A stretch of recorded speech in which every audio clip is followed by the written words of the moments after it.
Hello అండి, good morning all of you. Welcome to profit master dot in. ఇవాళ 27th ఫిబ్రవరి Saturday. So American markets రోజు మనం మాట్లాడుకుంటున్న American markets ఈరోజు కూడా హ్యూజ్ సెల్లింగ్ కనిపించింది. అంటే నిన్న రాత్రి జరిగిన ట్రేడింగ్లో కూడా గట్టి సెల్ ఆఫ్ మనం మార్కెట్స్లో చూసాము. ఓవరాల్గా 1 వీక్లో 1.78% దాకా మార్కెట్స్లో మనకి అమ్మకాలు ఒత్తిడి కనిపించింది. ఓవరాల్గా నిన్న డౌ జోన్స్ 1.5% నష్టపోయింది. ఆల్మోస్ట్ 470 పాయింట్స్ మేర కోల్పోయింది. S&P 500 0.5% మేర కోల్పోతే నాస్డాక్ మాత్రం కొద్దిగా రికవర్ అయ్యి 0.56% గెయిన్స్తో క్లోజ్ అయింది. ఓవరాల్గా ఈ వీక్ అంతా కూడా నష్టాల వారం మొత్తం చూసింది మార్కెట్స్. మెయిన్గా బాండ్ ఈల్డ్స్ మనం రోజు చెప్పుకుంటున్న నిన్నటి నుంచి చెప్పుకుంటున్న బాండ్ ఈల్డ్స్ ఒకటే మార్కెట్స్లో ఈ స్థాయిలో సెల్లింగ్ కారణమైందని చెప్పుకోవచ్చు.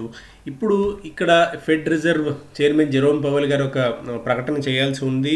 మార్కెట్ ఎక్స్పెక్ట్ చేస్తుంది ఆయన ప్రకటన గురించి. సో వడ్డీ రేట్లు పెంచుతామని చెప్పి ప్రకటిస్తారా, లేదంటే స్టేటస్ కో మెయింటైన్ చేస్తారా అని. సో ఆయన డెసిషన్ని బట్టి, ఆయన వ్యాఖ్యలను బట్టి మార్కెట్స్ ఒక డైరెక్షన్ తీసుకునే అవకాశం ఉంది. డోవి స్టాండా, హాకీ స్టాండా అని ఎక్కువగా street మాట్లాడుకుంటుంది.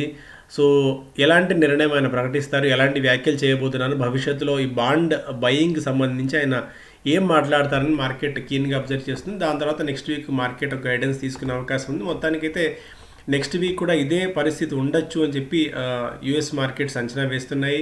Rising interest rates may continue to test the stock market in the week ahead. So next week వాళ్ళకి అన్ఎంప్లాయ్మెంట్ డేటా కూడా రాబోతోంది. ఫిబ్రవరిలో ఏ స్థాయిలో అన్ఎంప్లాయ్మెంట్ పెరిగిందా, లేకుంటే కొత్త ఉద్యోగాలు ఏ స్థాయిలో వచ్చాయి, దీన్ని బట్టి కూడా అక్కడ ఆర్థిక వ్యవస్థ ఏ స్థాయిలో ఉందో ఒక అంచనా వేసేందుకు అవకాశం లభిస్తుంది. కాబట్టి సో నెక్స్ట్ వీక్ మార్కెట్స్కి ఒక కీలకమైన డేటా ఉండబోతోంది. అండ్ మరొక major news, house set to approve Joe Biden's $1.9 trillion stimulus package send bill to the senate. So సెనెట్కి ఆమోదించాల్సిన ఇది ఉంది, అవసరం ఉంది. $1.9 trillion అతి భారీ రిలీఫ్ ప్యాకేజ్గా దీన్ని మనం చెప్పుకోవచ్చు. ఆల్మోస్ట్ $2 trillion ప్యాకేజ్, 300 లక్షల కోట్ల రూపాయలు, 300 lakh crores, almost 150 lakh crores of package. ఇది 150 లక్షల కోట్ల రూపాయల ప్యాకేజ్గా దీన్ని మనం చెప్పుకోవచ్చు. అంత పెద్ద రిలీఫ్ ప్యాకేజ్ని ఇస్తున్నారు. ఇందులో డైరెక్ట్ పేమెంట్స్ ఉంటాయి, జాబ్లెస్ ఉన్న వాళ్ళకి అంటే ఉద్యోగాలు కోల్పోయిన వాళ్ళకి బెనిఫిట్స్ ఉంటాయి, అలాగే కోవిడ్ వ్యాక్సిన్ ఫండ్స్ ఉంటాయి. ఇవన్నీ కలిపి ఒక భారీ ప్యాకేజ్ని ఆయన ప్రకటించబోతున్నారు. సో దీన్ని ఇక సెనెట్ ఆమోదించాల్సిన అవసరం ఉంది. సో దీన్ని కూడా మార్కెట్స్ ఒక గైడెన్స్ తీసుకోవచ్చు next week. So next week చాలా ఈవెంట్ఫుల్గా ఉండబోతోంది. అండ్ మన ఇండియన్ మార్కెట్స్ గురించి మాట్లాడుకునే ముందు, సో విజయవాడకు సంబంధించిన వర్క్షాప్ గురించి, this is not a seminar, this is workshop. అంటే మీరు కూడా నేర్చుకునేందుకు, మీరు కూడా మీ నాలెడ్జ్ని అప్గ్రేడ్ చేసుకునేందుకు ఒక అవకాశం దొరుకుతుంది. కాబట్టి అండ్ కోవిడ్ నిబంధనలు ఎటు పాటిస్తూనే ఉన్నాం, అందులో డౌట్ లేదు. సో అందుకే చాలా పెద్ద హాల్ కూడా తీసుకున్నాం. లిమిటెడ్ సంఖ్యలో మాత్రమే జనాలు తీసుకుంటున్నాం. కాబట్టి సాధ్యమైనంత త్వరగా మీ సీట్స్ రిజర్వ్ చేసుకోవాలని చెప్పి సూచిస్తున్నాం. 2 days పాటు ఉంటుంది. శేషు గారు, నేను, ఆర్పి గారు వస్తాం. అండ్ యుఎస్ నుంచి అరవింద్ గారు మనకి ఆన్లైన్లో అందుబాటులో ఉంటారు. ఇంకొక అనలిస్ట్ని కూడా మనం మాట్లాడే ప్రయత్నం చేస్తున్నాము ఆన్లైన్ ద్వారా. సో అంత ఎక్కువ మంది ఒపీనియన్ మనం తీసుకున్నట్టయితే వాళ్ళ పర్స్పెక్టివ్లో మనం మార్కెట్స్ని చూస్తాం, కాబట్టి మన పర్స్పెక్టివ్ కూడా మారుతుంది. సో ఇలాంటి కాన్ఫరెన్స్లకు రెగ్యులర్గా హాజరవుతుంటే అంటే నిజంగా మార్కెట్లో ఏం జరుగుతుంది, మనం ఎంతసేపు చూసినా మన ఫ్రెండ్స్, మన సర్కిల్లో లేకుంటే ఒక 2-3 యూట్యూబ్ ఛానల్స్ చూస్తే మన నాలెడ్జ్ అక్కడికే పరిమితం అవుతుంది. కాకపోతే బ్రాడ్ పర్స్పెక్టివ్లో అంటే పెద్ద ఫండ్ మేనేజర్స్తో మనం మాట్లాడినప్పుడు, లేకుంటే భారీ ఇన్వెస్ట్మెంట్ ఆలోచన చేస్తున్న వాళ్ళతో మనం మాట్లాడినప్పుడు ఏమవుతుందంటే వాళ్ళు చూసే కోణం వేరుగా ఉంటుంది, వాళ్ళ దృక్కోణం వేరుగా ఉంటుంది. సో అలాంటి వాళ్ళ మాటలు మనం విన్నప్పుడు ఏమవుతుందంటే మన పర్స్పెక్టివ్ కూడా మారుతుంది, మనం కూడా క్వాలిటీ డెసిషన్స్ తీసుకునేందుకు అవకాశం దొరుకుతుంది. కాబట్టి సో ఇలాంటివన్నీ కూడా మీరు ఇన్వెస్ట్మెంట్గానే భావించాల్సిన అవసరం ఉంటుంది. నాలెడ్జ్ అప్గ్రేడ్ చేసుకోవడం మార్కెట్స్లో ఎప్పటికప్పుడు చాలా ముఖ్యం. సో ఒకప్పుడు మూస పద్ధతుల్లో లాగా ఉండి ఏదో ఒక రిలయన్స్ కొన్నామా, హెచ్డిఎఫ్సి కొన్నామా అంటే చాలా ఇంకా అయిపోయింది అనుకునే రోజులు కావు. కాబట్టి ఎప్పటికప్పుడు మనం మారుతూ ఉండాలి. మార్కెట్ ట్రెండ్స్ని ముందే ఐడెంటిఫై చేయాలి, సెక్టార్స్ని ముందే ఐడెంటిఫై చేయాలి. అప్పుడు మాత్రమే ప్రయోజనకరంగా ఉంటుంది, సక్సెస్ఫుల్ ఇన్వెస్టర్గా ఉంటాం, ఒక వెల్త్ క్రియేట్ చేసేందుకు అవకాశం ఉంటుంది. అలాంటి వాళ్ళందరికీ కూడా ఇలాంటి వర్క్షాప్స్ చాలా ఉపయోగపడతాయని చెప్పేది మా ఆలోచన. అండ్ మండే నుంచి పీక్ బ్రోకర్ మార్జిన్స్ అప్లై కాబోతున్నాయి. ఇక నుంచి మార్చ్ 1 సోమవారం నుంచి కేవలం 2 టైమ్స్ మాత్రమే మార్జిన్స్ దొరకబోతున్నాయి. ఎంతకాలం 4 టైమ్స్ ఉన్న మార్జిన్స్ ఇప్పుడు 2 టైమ్స్కే పరిమితం కాబోతున్నాయి. కాబట్టి సో ట్రేడింగ్ వాల్యూమ్స్ తగ్గే అవకాశం కూడా ఉంది. అండ్ బ్రోకర్స్ అడుగుతున్నారు సెబీని మార్జిన్ రూల్స్ దీన్ని స్టేటస్ కో చేయమని చెప్పి. బట్ సెబీ అయితే నాకు తెలిసి ప్రస్తుతానికి ఉన్న దీని ప్రకారం ఆ రూల్స్లో, ఆ నిబంధనలో, మార్జిన్ రూల్స్లో ఎలాంటి మార్పు చేసే అవకాశం దాదాపుగా లేనట్టే ఉంది. సో అందుకని పీక్ మార్జిన్ రూల్స్ అప్లై కాబోతున్నాయి. ఇక ఫుల్ లెంత్ సెప్టెంబర్ నుంచి 100% మార్జిన్ మనం అప్ఫ్రంట్ పెట్టి మాత్రమే ట్రేడ్ చేసుకునేందుకు అవకాశం లభిస్తుంది. సో ఇది కూడా నెక్స్ట్ వీక్ మార్కెట్స్కి కొద్దిగా నెగిటివ్ అయ్యే అంశం. ఆల్రెడీ ఉన్న నెగిటివ్ ఫ్యాక్టర్స్కి తోడు ఇది ఒక నెగిటివ్ న్యూస్. కాకపోతే ఒక పాయింట్ ఏంటంటే జీడిపి. ఆ జీడిపి నిన్న చాలా పాజిటివ్గా వచ్చింది. అదొకటి పాజిటివ్ అంశంగా మనం చూడాలి. సో జీడిపి గవర్నమెంట్ ఏమనుకుందంటే 8% కాంట్రాక్షన్ ఉంటుందని అనుకుంది. బట్ అది 0.4% గెయిన్స్ నిన్న మనం చూసాం. జీడిపి వృద్ధి rate December and October December మధ్య జీడిపి వృద్ధి రేటు 0.4% పాజిటివ్గా నమోదైంది. సో ఇది మార్కెట్స్ ఒక పాజిటివ్ అంశంగా దీన్ని తీసుకోవాలి. కాకపోతే నిన్న లేట్ ఈవినింగే మార్కెట్ ఈ అంశాన్ని డిస్కౌంట్ చేసిందా అన్నట్టుగా కనిపించింది. ఆ పెరిగిన 50 పాయింట్స్ 60 పాయింట్స్ బ్లిప్ ఏదైతే ఉందో. But we have to wait and see. కాకపోతే ఏంటంటే out of recession, we're out from recession but not out of woods అనేది అనలిస్టులు మాట్లాడుతున్నమాట. రెసెషన్ నుంచి అధికారికంగా టెక్నికల్గా బయటపడ్డాం. ఎందుకంటే ఇన్ని వరుస క్వార్టర్స్ వీక్నెస్ తర్వాత ఇప్పుడు 0.4% పాజిటివ్నెస్ రావడం అనేది ఆ రెసెషన్ నుంచి మనం బయటపడ్డామని చెప్పుకోవచ్చు. అండ్ ఎకనామిక్ టైమ్స్ చూస్తేనేమో ఫస్ట్ పేజ్లో stock indices yield to US bonds pressure falls most in 9 months. So 9 నెలల కనిష్ట స్థాయికి మార్కెట్స్ పడిపోవడం. అండ్ ఎఫ్పిఐస్ నిన్న 8,300 crores ఆల్మోస్ట్ సెల్ చేశారు. సో ఇది కొద్దిగా వరింగ్ ఫ్యాక్టర్. బట్ సెల్లింగ్ ఇంకా ఇక్కడ పెరుగుతుందా లేకుంటే సెల్లింగ్ ఇక్కడ బ్రేక్ పడుతుందా చూడాలి. సో నెక్స్ట్ వీక్ అనేది మార్కెట్స్కి మరింత కీలకం కాబోతున్న అంశం. ఇక టాటాస్ కూడా ఈ పై తీసుకోవాలని చెప్పి భావిస్తున్నారు. ఎందుకంటే ఎన్యూవి కొత్త పేమెంట్ గేట్వే, కొత్త పేమెంట్ ప్లాట్ఫామ్ ఇది. అండ్ ఈ ఎన్పిసిఐకి పోటీగా తీసుకురాబోతున్నారు. ఇందులో Reliance partners, Google, Facebook for new play అదొక అంశం. టాటా టు ఇన్ఫ్రే ఫర్ పేమెంట్స్ పై టాటా కూడా ఇందులో ప్రయత్నాలు చేస్తోంది. సో ఇవంతా ఫస్ట్ పేజ్లో అంశాలు. తర్వాత packaged goods consumption to double Nestle India chief. So కొత్త ఉద్యోగాలు పెరుగుతున్నాయి, కొత్త ఉద్యోగుల సంఖ్య వస్తుంది, డిజిటల్ వర్క్ ఫోర్స్ పెరుగుతుంది. అండ్ కొత్తగా ఉద్యోగాలకు వస్తున్న వాళ్ళ ఏజ్ బాగా తక్కువ ఉంది కాబట్టి వాళ్ళంతా ready to eat packaged food కోసం ఎక్కువగా ఆసక్తి చూపిస్తారు. అందుకని తమ మార్కెట్కి ఎలాంటి ఢోకా లేదు, ఇక్కడి నుంచి పెరిగే అవకాశం చాలా ఎక్కువగా ఉంది అని చెప్పి నెస్లే ఇండియా భావిస్తుంది.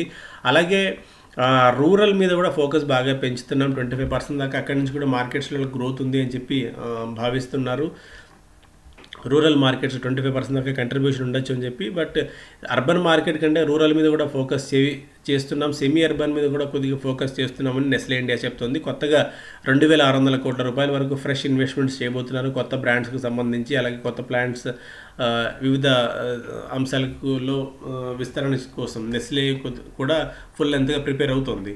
అలాగే Jio launches 2 bundled offer on 4G feature phones. So 4G feature phones 2G Mukt Bharat అని చెప్పి ముఖేష్ అంబానీ గారు పదే పదే చెప్తున్నారు. ఆ 2G దీన్ని సాధ్యమైనంత వరకు తగ్గించాలి, 2Gని పూర్తిగా రూపుమాపాలి, స్మార్ట్ ఫోన్ సహా వ్యవస్థను తీసుకురావాలని చెప్పి ఆయన భావిస్తున్న తరుణంలో వోడాఫోన్ ఐడియా లాంటి వాళ్ళకి ఇది చాలా నెగిటివ్ అవుతుంది. Have to see. ఎందుకంటే అతి తక్కువ ప్రైజ్లోనే 1999లో 2 కొత్త బండిల్డ్ ఫోన్స్ని వాళ్ళు తీసుకొచ్చారు.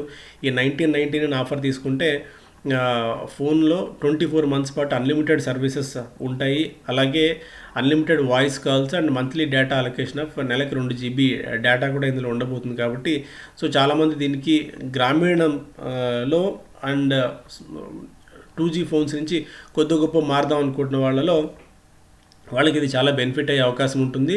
సో ఒక కాంపిటేటివ్ ప్రైస్ని, అట్రాక్టివ్ ప్రైస్ని వీళ్ళు ఆఫర్ చేశారు. కాబట్టి చూడాలి దీని ఇంపాక్ట్ వోడాఫోన్ ఐడియా మీద ఎలా ఉంటుందో అని. In relief to Amazon HC adjourns future play. High court అమెజాన్కి కొద్దిగా ఊరటన ఇచ్చే అంశం. Delhi high court future retail play అయితే పెట్టిందో లిఫ్ట్ చేయాలి ఆర్డర్ని అని చెప్పి దాన్ని ప్రస్తుతానికి హోల్డ్ చేయాలని చెప్పి మనకి ఢిల్లీ హైకోర్టు చెప్పింది. సో ఇది అమెజాన్కి పాజిటివ్ అంశం. చూడాలి. ఎందుకంటే ఇది కూడా ఒక సినిమా సీరియల్ లాగా సాగుతోంది. SUV carrying explosives near Ambani's house had been stolen. So మార్కెట్స్కి దీనికి ఏం సంబంధం అని అనుకోవడానికి లేదు. ఎందుకంటే ఏషియాలో రిచెస్ట్ పర్సన్, సో ఆయన ఇంటి ముందు వెహికల్ పార్క్ చేయడం, అందులో జెలటిన్ స్టిక్స్ ఉండడం, అది కూడా స్టోల్ చేయాలంటే దొంగిలించిన వాహనాన్ని, ఎస్యూవీని అందులో వాహనాన్ని దొంగిలించి అందులో జెలటిన్ స్టిక్స్ పెట్టి ఆయన ఇంటి బయట పార్క్ చేయడము, అందులో ఒక లెటర్ ఉండడం. సో ఇది ఒక ఝలక్ మాత్రమే. సో ఇక నెక్స్ట్ టైం ఇవన్నీ కూడా అసెంబుల్ చేసి రెడీ చేసి పెడతాం మీకోసం అని చెప్పి డైరెక్ట్గా ముఖేష్ అంబానీకి అతని ఫ్యామిలీకి హెచ్చరిస్తూ రాయడం, ఇవన్నీ కూడా కొద్దిగా భయాన్ని, అంటే మార్కెట్స్ దీన్ని ఇమీడియట్గా తీసుకోగానే, బట్ ఇలాంటి ఫ్యాక్టర్స్ కూడా మనం న్యూస్లో అబ్జర్వ్ చేయాలి అని ఉద్దేశంతో ఈ ఆర్టికల్ నేను తీసుకున్నాను. సో ఇదొక అంశం సెక్యూరిటీకి సంబంధించి. బట్ ఆయన జెడ్ ప్లస్లో సెక్యూరిటీలో ఉన్నారు, ఏం కాదు, బట్ స్టిల్ ఒక న్యూస్, ఎందుకంటే అందరినీ ఆకర్షించే న్యూస్ కాబట్టి. Airtel digital to buy 10% in Tata's ఫెర్బైన్ to boost its finance play. So Bharti Airtel టాటాకి సంబంధించిన వాళ్ళు ఆ గ్రూప్ సంస్థ ఫెర్బైన్ అని పాన్ ఇండియా పేమెంట్స్ ఎంటిటీ కోసం వాళ్ళు ప్రయత్నాలు చేస్తున్నారు ఎన్పిసిఐకి పోటీగా. సో అందులో ఎయిర్టెల్ కూడా 10% వాటా కొనాలని చెప్పి చూస్తుంది. సో ఎయిర్టెల్ డిజిటల్ ఒక్కసారిగా తన ప్లాన్ని మార్చుకుంది అండ్ బాండ్స్ని ద్వారా నిధులు సమీకరిస్తుంది, ఫుల్ లెంత్ ఎక్స్పాన్షన్ కోసం వెళ్తుంది. జియోతో ఇంతకాలం అడిగిమడిగి ఉంటూ ఏదన్నా కొద్దిగా మళ్ళీ ఇబ్బందులు ఉంటుందో అనుకుంటున్న తరంలో లాస్ట్ 7-8 మంత్స్ నుంచి చాలా అగ్రెసివ్ మోడ్లోకి ఎయిర్టెల్ వెళ్ళింది. అందులో భాగంగానే ఇప్పుడు ఎయిర్టెల్ డిజిటల్ని ఎక్కువగా ప్రమోట్ చేసి దీన్ని సపరేట్గా లిస్ట్ చేయాలన్న ఆలోచనలో కూడా ఎయిర్టెల్ ఉందన్న వార్తలు వినిపిస్తున్న ఈ తరుణంలో ఇదొక మేజర్ బూస్టింగ్ కాబోతోంది ఎయిర్టెల్కి. And cell ready for Nirav Modi at Arthur jail. So Nirav Modi Punjab national bank ఇతర బ్యాంకులను ముంచిన ఘనుడు, తను ప్రస్తుతం యూకేలో ఉన్నారు. ఆయన ఎక్స్ట్రడిషన్, ఆయన అక్కడి నుంచి ఇండియాకి తీసుకొచ్చే కార్యక్రమం కొనసాగుతుంది అక్కడ. ఎందుకంటే యూకే కోర్ట్ ఆయనకి వ్యతిరేకంగా అనే కంటే ఆయన ఇండియా తీసుకొచ్చేందుకు మార్గాన్ని సుగమం చేసిందని చెప్పుకోవచ్చు. అందుకు ఆయన కోసం ఆర్థర్ జైల్లో ఒక హై సెక్యూరిటీ ప్లేస్లో జైల్ ఒక దీన్ని సిద్ధం చేసి ఉంచారు, ఒక బ్యారక్ని సిద్ధం చేసి ఉంచారు, ఒక సెల్ని సిద్ధం చేసి ఉంచారు. తర్వాత కొద్ది గొప్ప పంజాబ్ నేషనల్ బ్యాంక్ ఏమన్నా డబ్బులు వస్తే సంతోషమే. అలాగే Mumbai home sales continue to soar, record low home loan rates, discounts, reduced stamp duty fee, driving property registration. So ముంబైలో హోమ్ సేల్స్ ఎక్కడ తగ్గట్లేదు. లాస్ట్ ఒక 6-7 మంత్స్ నుంచి చాలా చాలా చాలా స్ట్రాంగ్ గ్రోత్ కనిపిస్తుంది అక్కడ.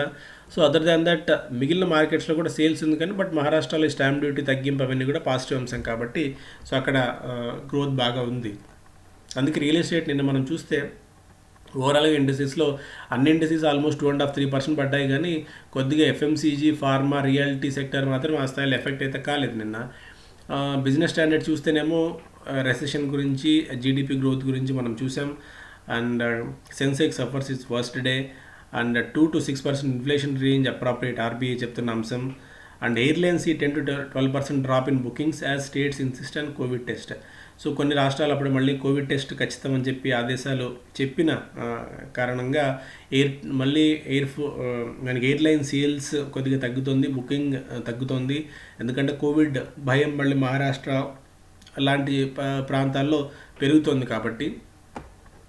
And polls in 4 states, 1 UT begin on March 27. సో మార్చి 27 నుంచి కొన్ని రాష్ట్రాల్లో మనకి ఎన్నికలు జరుగుతున్న తరుణంలో 4 states అండ్ 1 union territoryలో మార్కెట్స్ దీన్ని డైరెక్ట్గా తీసుకుంటాయని చెప్పలేం కానీ, బట్ షార్ట్ టర్మ్లో ఇది ఒక మేజర్ అంశం అవుతుంది. ఎందుకంటే వెస్ట్ బెంగాల్ లాంటి ప్రాంతాల్లో, తమిళనాడు లాంటి ప్రాంతాల్లో ఒకవేళ బీజేపీ కనుక పట్టు సాధించి అక్కడ అధికారంలోకి పూర్తి స్థాయిలో వస్తుందని చెప్పకపోయినా ఒక మెజారిటీ కనుక తీసుకొచ్చినట్టయితే మార్కెట్స్ దీన్ని మరింతగా పాజిటివ్ తీసుకునే అవకాశం కూడా కొట్టి పారేయలేము మనం.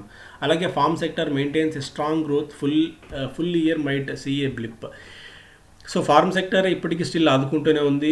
అందుకే ట్రాక్టర్ సేల్స్ కానీ, అండ్ ఎరువుల సేల్స్, ఫర్టిలైజర్ సేల్స్ కానీ, బయోపెస్టిసైడ్స్ సేల్స్ కానీ, ఇవన్నీ కూడా సీడ్ కంపెనీస్ సేల్స్ కానీ బాగా పెరుగుతూనే ఉన్నాయి. సో ఇవన్నీ కూడా ఒక మేజర్ అంశం. Short term, medium term two long టర్మ్లో ఇవన్నీ కూడా ఇంకా బెనిఫిషరీ సెక్టార్స్గానే మనం చూడొచ్చు. సో ఓవరాల్గా ఇది ఈ వీకెండ్లో మేజర్ న్యూస్. పదే మీ అందరిని రిక్వెస్ట్ చేస్తున్నట్టు లైక్ చేయండి, షేర్ చేయండి, మరింత మందికి ఇనిషియేటివ్ గురించి తెలియజేయండి. అట్లీస్ట్ ఇంకొకరికైనా షేర్ చేసే ప్రయత్నం అయితే చేయండి. Thank you so much. Have a great weekend.